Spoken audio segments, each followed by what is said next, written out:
Choosing and listing references, brought to you by the Marquette University Career Services Center. First, what is a reference? A reference is someone who knows about your abilities, qualifications, and skills and can vouch for them. This should be a professional person, potentially a current or previous supervisor, a professor, or even an advisor.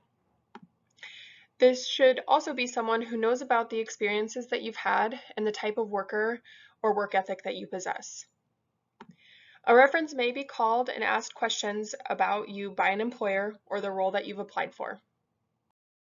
When choosing references, there are a few things to make sure of. 1, be sure to choose a person who will provide recommendations that are honest and positive. Additionally, it's important to ask a person to be a reference before listing them. You can do this in person, meeting them, or in an email by briefly describing the job search and where you currently are in it. If you're applying to a graduate or professional school or organization and need letters of recommendation, be sure to give them about a month to write and submit. Lastly, be sure to only list references that you've received permission from. After someone agrees to be your reference, be sure to give them a copy of your resume while also sharing some of your career goals with them so they are more prepared to provide helpful feedback to a potential employer. You may also decide to give some potential topics that your reference could speak to. For example, if writing skills are important to a job that you're applying to and a professor has seen quality work, you may ask them to elaborate a bit on that.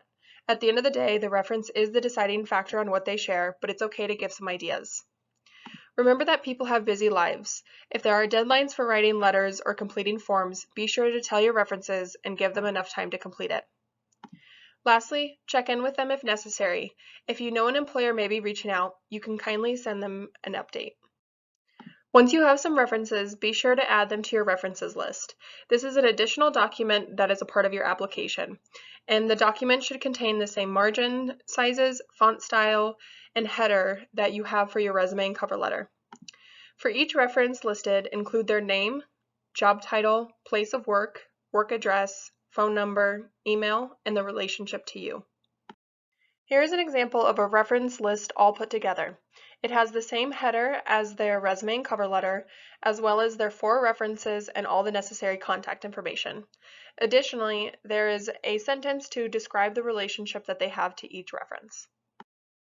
After an interview, let your references know that you've interviewed for a position and that they may be called to be a reference at that point.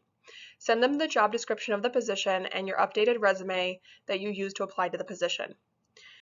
Always follow up with your references when you've accepted a position. Send them a thank you note, telling them about your new opportunity and thanking them for their time.